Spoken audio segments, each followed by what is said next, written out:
الحمدللہ رب العالمین والصلاة والسلام علی سید الانبیاء والمرسلین اما بعد فاعوذ باللہ من الشیطان الرجیم بسم اللہ الرحمن الرحیم۔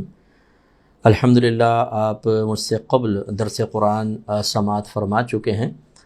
ویسے تو خلاصہ قرآن اکثر بیان ہوتا ہے، لیکن میں بارہا آپ کو وضاحت کر چکا ہوں کہ اگر ہم یہ بتائیں صرف اجمالی طور پہ کہ آج کیا پڑھا گیا تو غالباً اتنا نافع نہیں ہوگا، کیونکہ مضامین قرآن تو آپ کہیں سے بھی جان سکتے ہیں۔ بعض اوقات قرآن کی ابتدا میں فہرستیں بنائی ہوتی ہیں کہ ادھر کون سے سپارے میں کیا کیا چیزیں بیان ہوئیں۔ اصل یہ ہے کہ ہم قرآن کے نزول کے مقاصد کو پیش نظر رکھیں اور یہ دیکھیں کہ اللہ تبارک و تعالیٰ نے کون سی آیت کس وجہ سے نازل فرمائی اور اس کا شان نزول کیا ہے، اور ہم اس سے کیسے درس حاصل کر سکتے ہیں، اپنا احتساب کیسے کر سکتے ہیں، اپنی اصلاح کیسے کر سکتے ہیں۔ اور یقینی سی بات ہے کہ اس مختصر سے وقت میں جتنا حصہ قرآن تراویح میں پڑھا گیا سب کو بیان کرنا پاسبل نہیں ہوتا، تو اس لیے چیدہ آیات لے لیتے ہیں اور کوشش کرتے ہیں کہ ان کی ایسی توضیح، تفسیر اور وضاحت کی جائے کہ سننے والے جب اپنا قیمتی وقت نکال کر سامنے بیٹھتے ہیں تو ان کو سیکھنے کو ملے، اصلاح ہوتی چلی جائے۔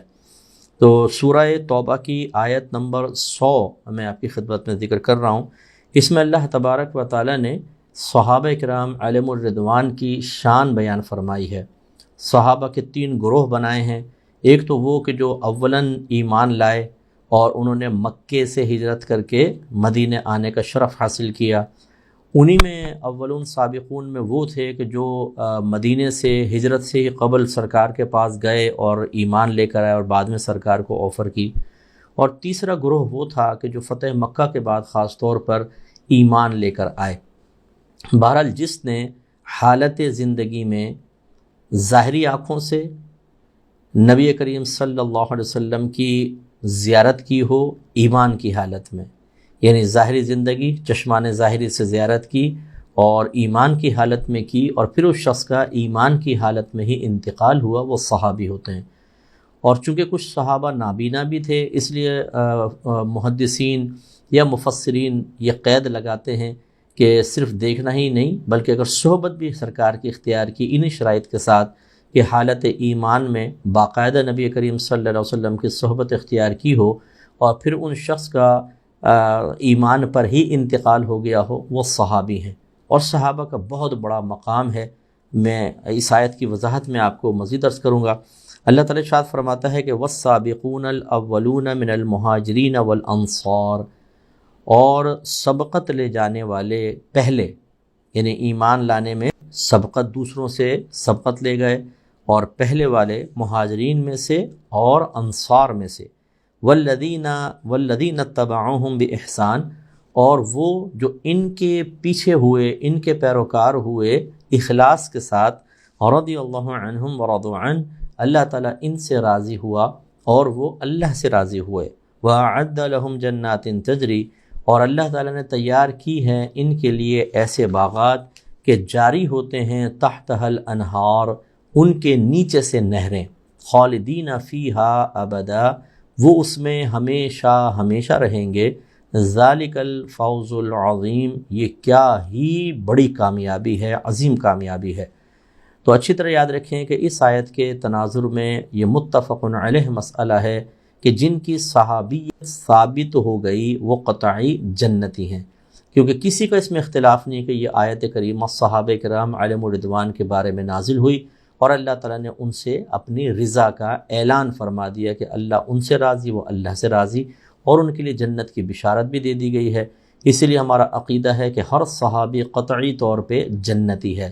کوئی صحابی معاذ اللہ ایسا نہیں کہ حالت صحابیت میں ان کا انتقال ہو اور وہ آخرت میں قابل گرفت ہوں، کیونکہ اللہ تبارک و تعالیٰ نے یہ فیصلہ فرما دیا ہے۔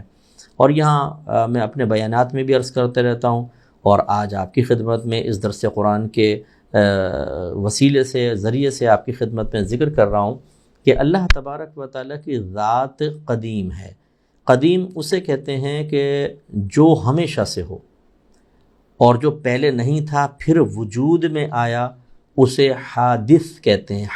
الف دال اور سا، حادث، حادث مینس نوپید، اسی کو مخلوق بھی کہتے ہیں، اسی کو ممکن بھی کہتے ہیں، اسی کو مقدور بھی کہتے ہیں، کہ گویا کہ اللہ تعالیٰ ہمیشہ سے ہے، اس پر نہ ہونا کبھی طاری نہیں ہوا۔ باقی تمام جو مخلوق ہے اللہ کا ما سوا، جس کو عالم کہا جاتا ہے، وہ حادث ہے، وہ مقدور ہے، وہ مخلوق ہے، وہ نو پید ہے۔ اور جس طرح اللہ تعالیٰ کی ذات قدیم ہے، ایسے اس کی صفات بھی قدیم ہیں۔ اس کا علم بھی ہمیشہ ذات کے ساتھ قائم، اس کا کلام ہمیشہ ذات کے ساتھ قائم، اللہ تعالیٰ کے ارادے ہمیشہ ذات کے ساتھ قائم۔ اور بھی صفات ذاتی ہیں، لیکن 3 میں اس لیے ذکر کر رہا ہوں کہ آیت کے تناظر میں آپ وضاحت کو سمجھ سکیں۔ اب اللہ تعالیٰ ہمیشہ سے ہے، اس کا علم بھی ہمیشہ سے ہے، اس کا مطلب ہے وہ جانتا ہے کہ کیا کچھ ہونے والا ہے۔ تو صحابہ کے مابین کیا کچھ ہونے والا ہے اللہ تعالیٰ ازل سے جانتا ہے۔ پھر اللہ تعالیٰ نے کا کلام بھی قدیم، اس کے ارادہ قدیم۔ تو ارادہ اس آیت کی روشنی میں پتہ چلتا ہے کہ ازل سے اللہ کا ارادہ یہ تھا کہ صحابہ کرام سے راضی ہو جائے گا۔ وہ صحابہ چاہے مہاجرین ہیں، وہ انصار ہیں، چاہے وہ جو فتح مکہ کے بعد ایمان لے کر آئے، سب سے اللہ نے اپنی رضا کا اعلان فرما دیا۔ حالانکہ اس وقت صحابہ کرام پیدا بھی نہیں ہوئے ہیں، بلکہ عالم ارواح میں بھی نہیں آئے، کیونکہ ارواح روحیں جو ہیں یہ بھی مخلوق ہیں۔ اللہ تعالیٰ تو ازل سے ہے، جب کچھ بھی نہیں تھا اللہ تعالیٰ تھا۔ اس کا مطلب ہے کہ ازل سے ہی اللہ تعالیٰ کا ارادہ تھا کہ صحابہ کرام کے مابین کچھ بھی ہو وہ ان کی بخشش و مغفرت فرمائے گا، انہیں جنتی بنائے گا۔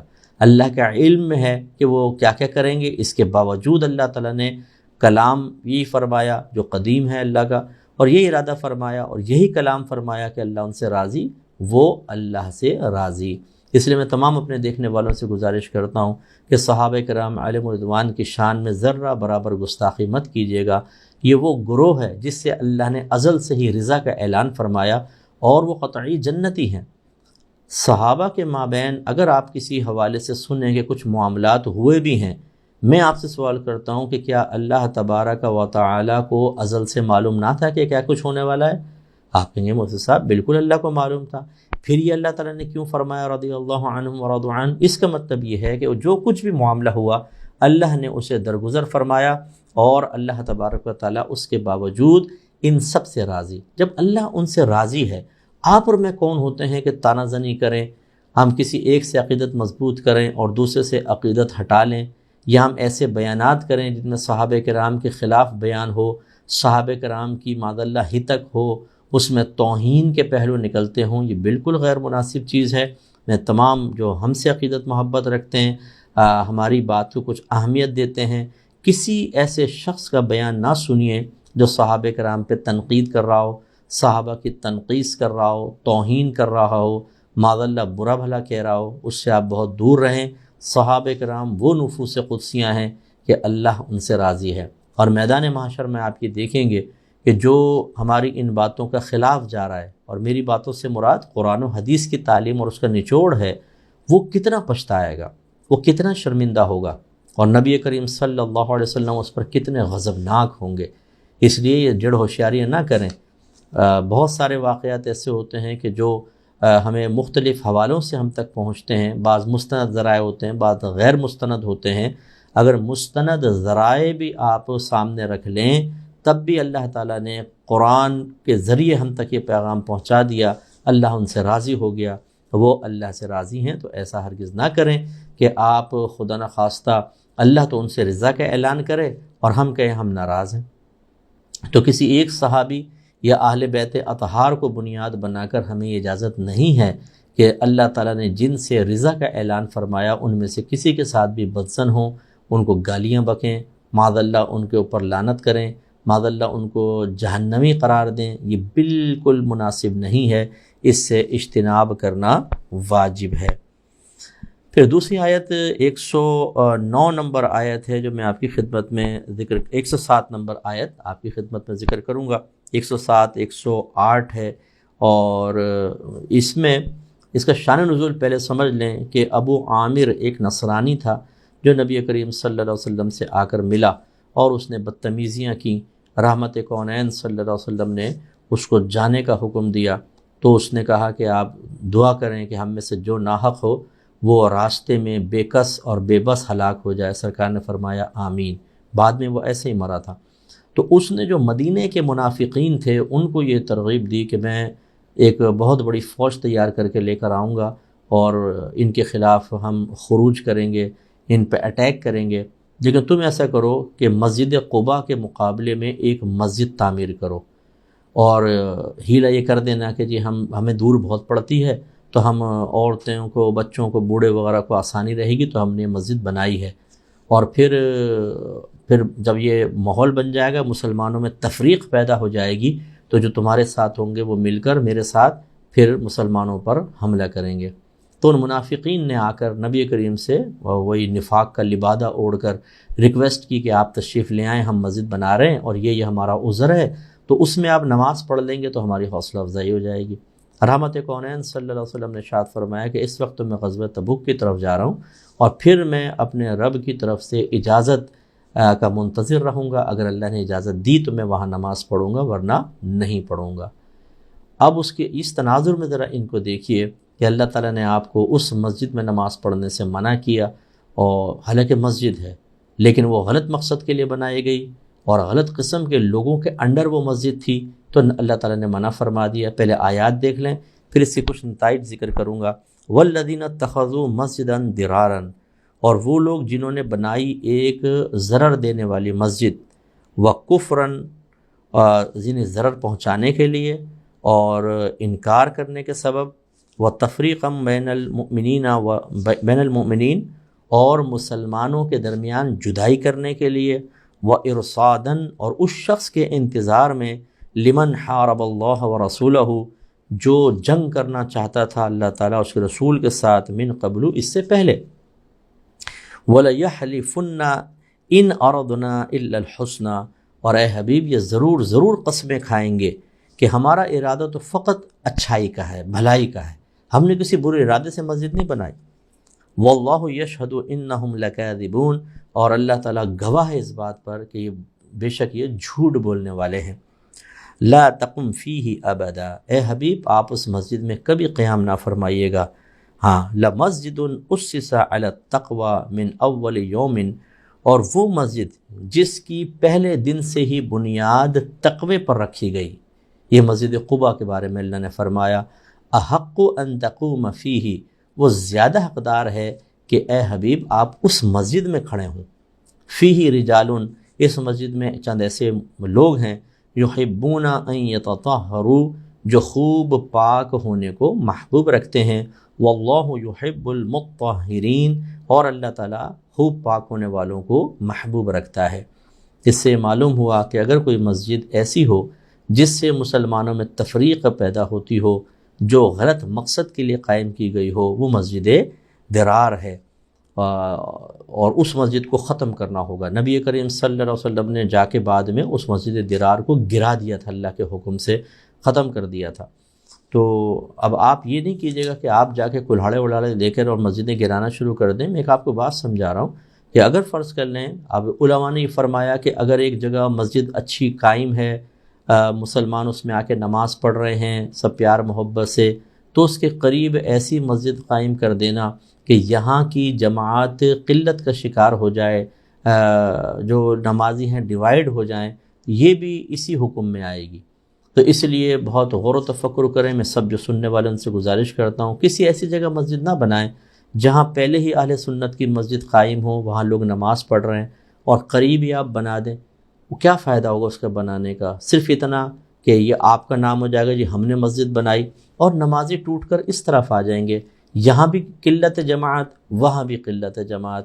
حالانکہ ہماری شریعت جو ہے وہ جماعت کی کثرت کو محبوب رکھتی ہے، اس لیے اس پر خاص طور پر توجہ فرمائیں۔ اور معلوم یہ ہوا کہ مسجد کی بنیاد للہیت پر ہونی چاہیے، تقوی پر ہونی چاہیے، اور مسجد قباء ایسی ہی تھی، تو نبی کریم صلی اللہ علیہ وسلم وہاں پر تشریف فرما ہوئے۔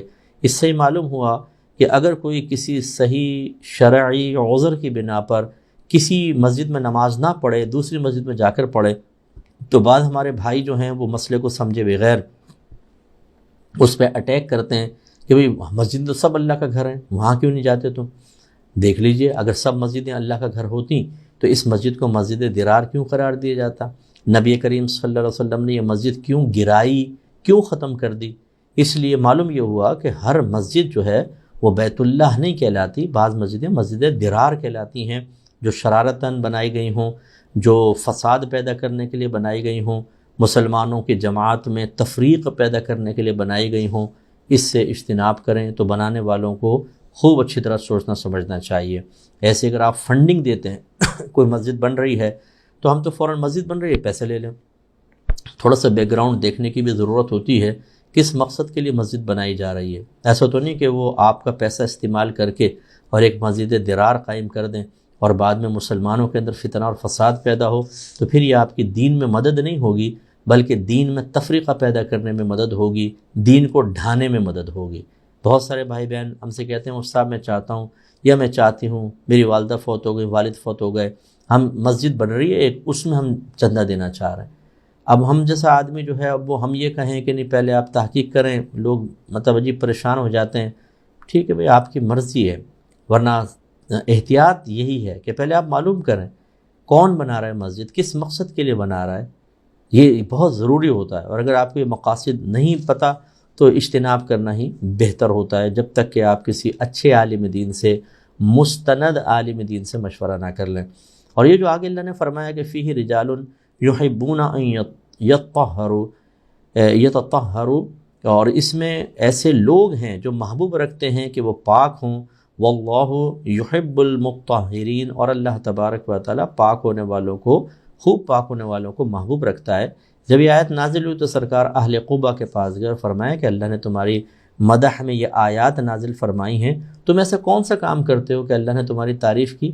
انہوں نے کہا یا رسول اللہ، ہم استنجا کرتے ہوئے پانی استعمال کرتے ہیں، کیونکہ اس زمانے میں ڈھیلا استعمال کرنے کی بڑی عادت تھی، اور اس کی وجہ یہ تھی کہ صحابہ کرام ویسے ہی بہت ہی کم کھاتے تھے اور کم پانی پیتے تھے، تو پیشاب بھی بہت کم آتا تھا اور بڑا استنجا بھی بہت ہی کم اور بہت ہی مختصر، تو ان کے لیے ڈھیلے کا استعمال کرنا بالکل بہت اچھا تھا۔ لیکن اس کے باوجود بعض صحابہ کرام اہل قباء خاص طور پر پانی استعمال کرتے تھے، اس وجہ سے اللہ تبارک و تعالیٰ نے ان کی مدح فرمائی۔ اس سے ذرا وہ بہن بھائی ذرا درس حاصل کریں، بہن تو نہیں، خیر بھائی ہوتے ہیں زیادہ تر، یہ وہ سبق حاصل کریں کہ جو واش روم پیشاب وغیرہ کر کے پھر نہ پانی یوز کرتے ہیں نہ ٹیشو یوز کرتے ہیں، اور وہ ویسی قطرات ٹپکتے رہتے ہیں پینٹ وغیرہ کے اندر۔ یہ یاد رکھیں، نبی کریم صلی اللہ علیہ وسلم نے فرمایا کہ استنزہوا من البول فإن عامۃ عذاب القبر منہ، پیشاب کی چھینٹوں سے بچو کیونکہ اکثر عذاب قبر اسی وجہ سے ہوتا ہے، اس لیے ذرا اس سے اجتناب کریں۔ اور جہاں مٹی کے، اب آج کل جیسے ٹیشو یوز کر لیتے ہیں، بعض اوقات پیپر یوز کرتے ہیں، تو اگر آپ وہ کرتے بھی ہیں لیکن پانی سے دھونے کی عادت ضرور ڈالیں، اس سے کامل صفائی حاصل ہوتی ہے اور اللہ تعالیٰ نے اس کو محبوب رکھا ہے۔ ایک آیت اور لے لیتے ہیں، یہ 119 نمبر آیت ہے۔ اللہ تعالیٰ ارشاد فرماتا ہے کہ یا ایھا الذین آمنوا اتقوا اللہ وکونوا مع الصادقین، اے ایمان والو اللہ تبارک و تعالیٰ سے ڈرو اور سچوں کے ساتھ ہو جاؤ۔ اللہ سے ڈرنے کا مفہوم میں آپ کو پہلے بھی بتا چکا ہوں کہ اللہ کی ذات کوئی ایسی نہیں ہے کہ اس سے ڈرا جائے۔ 3 صورتیں ہو سکتی ہیں کہ کوئی بہت ہی ہیبت ناک شکل کا ہو، اس سے خوف لگتا ہے، یا کوئی بہت ہی بڑی جسامت کا ہو، اس سے خوف محسوس ہوتا ہے، یا کوئی بہت ہی ظالم شرری ہوتا ہے، اس سے انسان ڈرتا ہے، اور اللہ تعالیٰ ان تینوں چیزوں سے پاک و صاف ہے۔ تو جب اللہ سے ڈرنے کا حکم دیا گیا، اس کا مطلب کیا ہے؟ اللہ کی ناراضگی سے ڈرو، اس کے انتقام سے ڈرو، اس کے عذاب سے ڈرو۔ لہٰذا ہم جب اللہ کے عذاب سے ڈریں گے اور اس کی ظاہری علامات بھی ہمیں حاصل ہوں کہ ہم علم حاصل کریں، نمازیں پڑھیں، عبادات کو ترک نہ کریں، گناہوں سے اجتناب کریں، اچھوں کی صحبت اختیار کریں، تو گویا کہ ہم خوف خدا رکھنے والے ہیں، اللہ سے ڈرنے والے ہیں۔ اور دوسرا جو فرمایا کہ کونوا مع الصادقین، سچوں کے ساتھ ہو جاؤ۔ سچے سے مراد صرف سچ بولنے والا نہیں ہے، بلکہ مراد یہ ہے کہ صادق لوگوں کے ساتھ ہو جاؤ۔ صادق سے مراد جو صاحب ایمان ہو، صاحب تقوی ہو اور حق پر قائم رہنا پسند کرتا ہو، حق پر ہو، ان کے ساتھ رہو۔ تو لہٰذا آج کل کے دور میں ہمیں صادقین کو پہچاننا چاہیے، جو نیک ہیں، پرہیزگار ہیں، نمازی ہیں، باشرع ہیں، گناہوں سے اجتناب کرنے والے ہیں، ان کی صحبت میں رہنے کا حکم دیا جا رہا ہے، ان کے ساتھ ہو جاؤ۔ اور ہمارا المیہ یہ ہے، ہماری بہنیں بھی مجھے سن رہی ہوں گی، جو عورت غیبت نہ کرے، چغلی نہ کرے، کسی کی برائی نہ کرے، نہ ہمارے ساتھ برائی میں تعاون کرے، وہ پاکیزہ باتیں کرے، وہ ہمیں نماز کا کہے، وہ جھوٹ چھوڑنے کا کہے، ہم غیبت کرنے لگیں تو غیبت سے منع کرے، وہ ہمیں پردے کی ترغیب دے، وہ ہماری مجلس کے قابل نہیں ہوتی۔ اس کو تو دیکھ کے کہتے ہیں بھئی بور کر دیتی، اس کے سامنے تو باتیں نہیں ہو سکتی، اور اس سے بھاگتی ہیں خواتین۔ یعنی ہر ایک نہیں، لیکن بہت سی ایسی ہوتی ہیں، ایسی عورتوں کو پسند نہیں کرتی۔ ایسے مردوں کے اندر معاملات ہوتے ہیں کہ ہمارے زیادہ تر ہماری جو گیدرنگ ہے وہ ان لوگوں کے ساتھ ہے جو ظاہری طور پہ بے عمل ہیں، بے نمازی ہیں، گالیاں بکنے والے، خراب حرکتوں میں ملوث، اللہ تعالیٰ کی ناراضگی کے کاموں کو خوشی سے کرنے اور اس کی رضا والے کاموں کو چھوڑنے میں دلیر ہوتے ہیں، وہ ہمارے ساتھ ہوتے ہیں۔ اپنا موبائل ہی دیکھ لیں، اس کی کانٹیکٹ لسٹ میں کتنے نیک لوگ آپ کے اس میں شامل ہیں، کتنے علماء کا نام ہے، یہ نمبر ہے آپ کے پاس، کتنے مفتیان کرام کا ہے، بہت ہی تقریباً نام نہیں ہوتا۔ تو خلاصہ کلام یہ ہے کہ آپ سچوں کے ساتھ ہو جائیں۔ اس کا مطلب یہ ہوا کہ سچے اس قابل ہیں کہ ان کی معیت اختیار کی جائے، تو پھر بہتر نہیں ہے کہ ہم خود سچے ہو جائیں، ہم خود اچھے بن جائیں۔ یہ بعض لوگ یہی کہتے ہیں صاحب کہاں جائیں، کوئی ملتا ہی نہیں آج کل، بھائی نہیں ملتا، تو پھر آپ اچھے ہو جائیں نا، تاکہ جو دوسرا یہی نعرہ لگا رہا ہے کہ جو ملتا نہیں، کم از کم آپ کی صحبت تو اس کو حاصل ہو جائے۔ اللہ تعالیٰ عمل کی توفیق عطا فرمائے۔ وآخر دعوانا ان الحمدللہ رب العالمین۔ دعا کر لیتے ہیں۔ بسم اللہ الرحمن الرحیم، الحمدللہ رب العالمین والصلاة والسلام علی سید الانبیاء والمرسلین، یا ارحم الراحمین یا ارحم الراحمین یا ارحم الراحمین۔ اے مالک مولا، ہم سب کے اس درس قرآن میں شرکت کرنا اپنی بارگاہ میں قبول و منظور فرما لے۔ اے اللہ تعالیٰ ہمارے تمام بھائیوں بہنوں کی بخشش و مغفرت فرما دے، ان کے درجات بلند فرمائے، بتقاضائے بشریت جتنے گناہ ہوئے سب معاف فرما دے۔ خصوصاً رمضان کی برکت سے اللہ تعالیٰ اپنے حبیب کے صدقے میں گناہوں سے ایسا پاک و صاف کر دے جیسے آج ہی اپنی ماں کے پیٹ سے پیدا ہوئے ہیں۔ اے اللہ تعالیٰ ہمیں اپنے سابقہ خطاؤں گناہوں پر کامل توبہ کی توفیق عطا فرما دے، اس توبہ پر استقامت بھی عطا فرما۔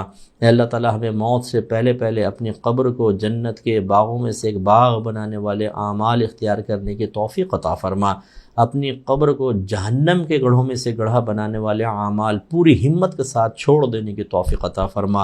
اے اللہ تعالیٰ ہمیں بھی صادق بنا دے، اللہ تعالیٰ ہمیں صادقین کی صحبت حاصل کرنے کی توفیق عطا فرما۔ خصوصاً اللہ تعالیٰ میں اپنی بہنوں کے لیے دعا کرتا ہوں، اللہ تعالیٰ ان پر اپنی رحمتیں برکتیں نازل فرما، انہیں 5 وقت کا نمازی بنا دے، تراویح ادا کرنے والا بنا دے، روزہ رکھنے والا بنا دے، ان کو زبان کی حفاظت کرنے والا بنا دے۔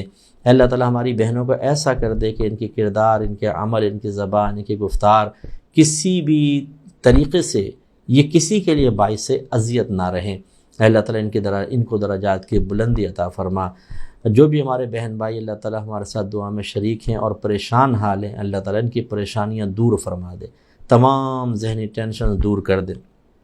بہت سے بھائی بہن قرضوں میں جکڑے ہوئے ہیں، اللہ تعالیٰ اپنے حبیب کے صدقے میں غیب سے ان کے قرضوں کے اتارنے کا انتظام فرما دے۔ جو اولاد کے لیے تڑپ رہے ہیں، اللہ تعالیٰ ان کو نیک اور صالح اولاد عطا فرما۔ جو اپنی اولادوں سے پریشان ہیں، اللہ تعالیٰ ان کی اولادوں کو نیک پرہیزگار متقی اور اپنے ماں باپ کی آنکھوں کی ٹھنڈک اور بہت بڑا ثواب جاریہ بنا دے۔ مالک مولا، جو بہنیں اپنے شوہروں سے پریشان ہیں، ان کی غلط عادات کی بنا پر، غیر عورتوں کی طرف میلان کی بنا پر، ان کے غصے کی بنا پر، ان کے بار بار توہین آمیز رویے کی بنا پر، اللہ تعالیٰ ان شوہروں کو ہدایت عطا فرما، بیوی کی محبت ان کے دل میں ڈال دے، ان کو نرم مزاجی اختیار کرنے کی توفیق عطا فرما۔ اسی طرح اللہ تعالیٰ جو ہماری بہنیں شوہروں کے لیے باعث اذیت بن رہی ہیں، چھوٹی چھوٹی باتوں پہ لڑنا جھگڑنا اور سینے پر چڑھ کے گفتگو کرنا، تلخ لہجہ رکھ لینا اور شوہر کے حقوق کا خیال نہ کرنا، اللہ تعالیٰ ہماری ان بہنوں کو بھی ہدایت عطا فرما۔ جن گھروں میں لڑائی جھگڑا فتنہ فساد اختلاف رائے ہے، سب دور فرما دے، پیار محبت الفت اتحاد و اتفاق کا ماحول بنا دے۔ مالک مولا، جو جوان بچیوں کی موجودگی کی وجہ سے پریشان ہے کہ اچھے رشتے نہیں آتے، تو اللہ تعالیٰ اچھے رشتے دلوا دے۔ جو دنیاوی وجوہات کی بنا پہ ناراض ہیں، محبت سے رہنے کی توفیق عطا فرما۔ اے مالک مولا، جو بیجا اور جھوٹے مقدمات میں پھنسا دیے گئے ہیں، ان کے لیے راہ نجات نکال دے۔ جو جیلوں کے اندر ہمارے بھائی بہن بے قصور بند ہیں، اللہ تعالیٰ ان کی رہائی کی کوئی سبیل بنا دے، حیرت انگیز طور پہ وہ باہر نکل آئے۔ اے مالک و مولا ہم سب کو حج بیت اللہ کی سعادتیں نصیب فرما، رمضان میں عمرے کرنے کی توفیق عطا فرما۔ مالک و مولا نبی کریم صلی اللہ علیہ وسلم کے روضہ انور کی بار بار باادب حاضریاں نصیب فرما دے۔ خصوصی طور پہ دعا فرمائیے کہ جو ہمارے بھائی بہن الفرقان اسکالر اکیڈمی کے دینی کاموں میں خصوصاً مالی تعاون کرتے ہیں یا کسی بھی طریقے سے وہ ہمارے لیے معاون بن رہے ہیں، اور خصوصاً جو ہماری بڑی اکیڈمی بن رہی ہے اس کے لیے ہمارے بھائی بہن جو تعاون کر رہے ہیں، اللہ تعالیٰ ان پر اپنی خصوصی رحمتیں برکتیں نازل فرما، ان کے علم، عمر میں، روحانی قوتوں میں، درجات میں، رزق حلال میں، کاروبار میں، صحت میں، عمل میں بے حد برکت عطا فرما۔ اے اللہ تعالیٰ ان کے اس تعاون کا صلہ دنیا میں بھی عطا فرما، آخرت میں بھی عطا فرمانا۔ اے مالک و مولا ان کو میدان محشر کی ہر پریشانی سے محفوظ رکھنا، نبی کریم صلی اللہ علیہ وسلم کی زیارت و شفاعت کے صدقے میں بلا حساب و کتاب داخل جنت فرما دینا، اور جنت الفردوس میں سب سے اونچا مقام اپنے حبیب کا پڑوس عطا فرمانا، اور انہیں پوری فیملی کے ساتھ وہاں رہنے کی توفیق عطا فرمانا۔ اے اللہ تعالیٰ ہماری تمام دعائیں ہر مسلمان بھائی، ہر مسلمان بہن کے حق میں بھی قبول و منظور فرما لے۔ ان اللہ و ملائکتہ یصلون علی النبی یا ایہا الذین آمنوا صلوا علیہ وسلموا تسلیما، اللہم صل علی سیدنا و مولانا محمد وعلی آل سیدنا و مولانا محمد وآلہ وبارک وسلم، سبحان ربک رب العزت عما یصفون وسلام علی المرسلین والحمد للہ رب العالمین۔